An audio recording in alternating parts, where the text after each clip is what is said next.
Hey everyone, welcome to my video. Today's video is why homes don't sell. I'm going to give you three reasons. I'm going to call them the three P's why homes don't sell. So the number one P, you probably guessed it, it's price. Price is probably the number one reason why homes don't sell. And I get it. You know, you've raised a family in a home, you've been there, you've had all these great experiences, you know, there's so many great memories there. It's like, how do you even put a price on that? And but unfortunately, you're not selling your experiences, you're selling the home. So you get to keep those. So we're gonna just sell the home for you. And so what I would do is ask your agent for comparables. I think this is the best thing to use for getting a really good idea what the market will give for your home. I like to use sold comparables, not, you know, and sometimes I will use stuff that didn't sell or expired listings and stuff like that, just to show people that, you know, this one might have been priced a little bit wrong. Sometimes it's other reasons. Sometimes, you know, the pictures don't show, you know, how it really showed the house. But whatever the case, I like to use sold listings in comparables. It will really help you as far as get a really good handle on where you should be pricing your home at to put it on the market. And also, I mean, you do want to look at what's currently being marketed in your area, because you don't also want to price your home like 30, 40, 50 grand more than the place down the street that's the same and kind of put yourself out of the market. So it is important to look at not just, you know, where homes have been, like yours, have been selling for the last few months, but also, yeah, what is currently listed. All right, so price, yeah, it's got to be number one. And hopefully your agent works for you and gives you some really good comparables. Number two would be presentation. Whew, yeah.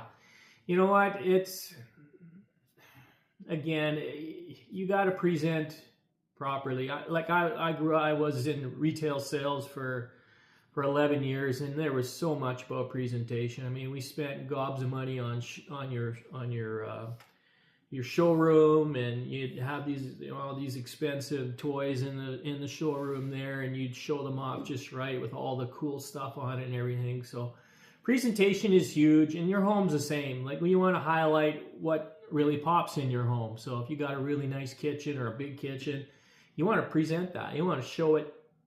You want to show off the kind of its main features, and then the features that aren't so hot, I mean, just whatever, you make them look good, but there isn't much you can do about it. You want to, again, highlight the things that really do make it good. Another thing, I guess, with presentation would be a plan.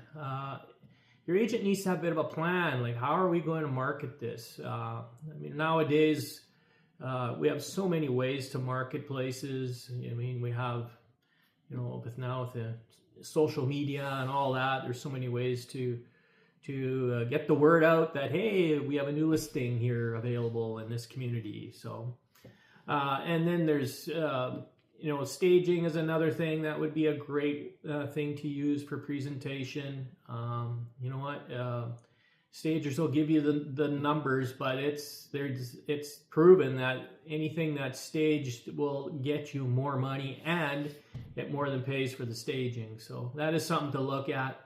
And sometimes it doesn't even need to be like getting in, like moving all your furniture out and getting new stuff in. Sometimes it's just a matter of maybe reorganizing or staging your place properly.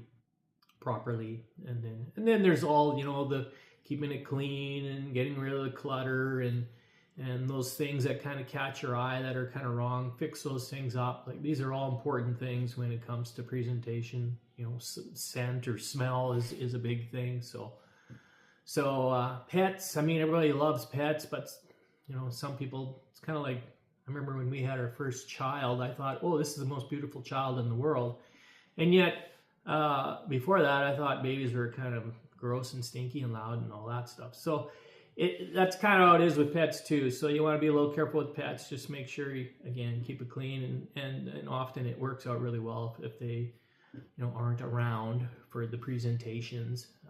But again, something that you can discuss with your agent.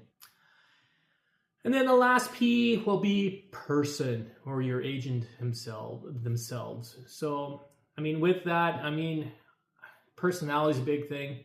Obviously, there's going to be some people that you click with and some you don't. Some will have,